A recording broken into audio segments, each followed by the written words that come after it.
வாளை வீட்டிலேயே வைத்து விட்டேன்.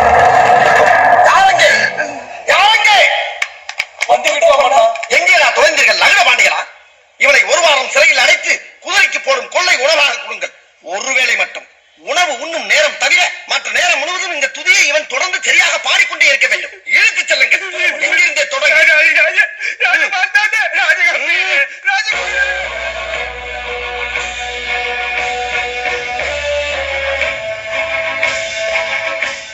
மாமன்னர் 23ஆம் புலிகேசி அந்தப்புறம் வருகிறார். பராக் பராக் பராக்.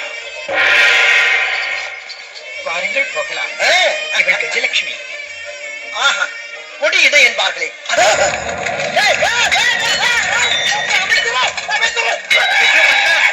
என்னடா புரிந்து கிடக்கிறீர்கள்? மன்னரை காணவில்லையே. ஐயோ மன்னா, மாமிச மலையே, எழுந்து தொலைங்கடா. மன்னா, நீங்கள் எழுந்திருங்கள், எழுந்திருங்கள், எழுந்திருங்கள். மன்னா, அழைத்தீர்களா? லகட பாண்டிகளா, அரண்மனையில் வேறு எங்கிருந்து கூப்பிட்டாலும் ஒருவன் வருவதில்லை. அந்த புறத்திலிருந்து கூப்பிட்டால் மட்டும் எல்லோரும் எகிரி வந்து நிமிதித்துக் கொள்ள பார்ப்பீர்கள். அமைச்சரே, இவர்கள் அனைவரையும் அரண்மனை ஒட்டை மாடிக்கு கொண்டு சென்று ஆடைகளை உருவி அம்மாமாக வெயிலில் போட்டு உருட்டு. உத்தரவு மன்னா. செல்லுங்கள். 5-6 யானைகள் ஒன்றாக சேர்ந்து என் மேல் படுத்தது போல் இருந்தது. சற்று தாமதித்திருந்தால் என் சோழியை முடித்திருப்பார்கள். ஆமா, இந்த 2 அழகிகளும் நம் அந்த புறத்தை ஒரு நாள் கூட அலங்கரிக்கவில்லையே. என்ன காரணம்? யார் செய்த தாமதம்? அவர்களை நான் பார்த்துக் கொள்கிறேன் மன்னா. என்ன? ஓ, தவறாக புரிந்து கொள்ள வேண்டாம். இவர்கள் இருவரும் இன்று இரவு உங்கள் உறவு.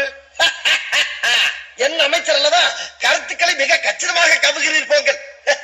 மன்னர் மன்னா, நான் தான். தங்களை காண புலவர் பாலபத்திர ஓனாண்டி வந்திருக்கிறார். பாலபத்திர ஓனாண்டி வந்து தொலைய சொல்லும். ஓனாண்டி கோணாண்டி.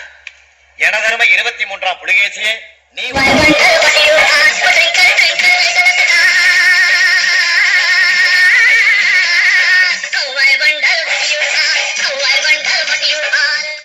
உடனையில் போட்டு காவிசம் பச்சை மிளகாயை கசக்கி கண்ணில் புளியுங்கள். கண் அவையும் வரை புளியுங்கள். அண்ணா, இருந்து செல்லுங்கள். அண்ணா, போன மடித்து விடுங்கள். அண்ணா, போனா.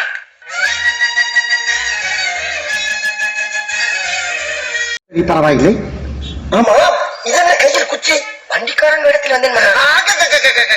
அதே ஒற்றா, உன்னுடைய சிந்தனையும் செயலும் அப்படியே என்னை போலவே இருக்கின்றது. நீ தலைமை ஒற்றன் என்பதை நிரூபித்து விட்டாயடா. எல்லாம் தங்களிடம் குடித்த யானைப்பால். யானை அல்ல, ஞானம். ஞானம். யானை யானை ஞானம் யானை. முடியல. சரி, என்ன செய்து கொண்டு வந்திருக்கிறாய்? மன்னர் மன்னா,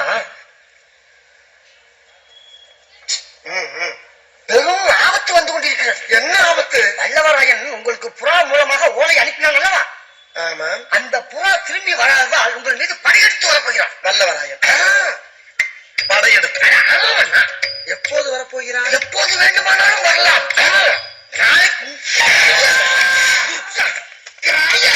ஏண்டா, புதிய செய்தி என்று சொன்னால் 2 படுத்த செய்தியாக உன்னை எழுந்துகிறார்.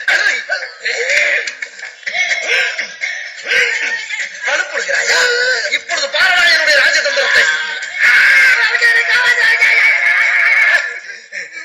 மரியாதையாக சொல், எங்கே போயிருந்தாய்? மன்னிக்க வேண்டும் மன்னா, வரும் வழியில் சீர்காழியில் என சித்தப்பா வீட்டில் கிடா வெட்டி விருந்து வைத்தார்கள்.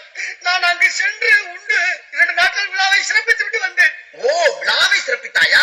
இப்பொழுது உன் விழா எலும்பை நாடவல்ல,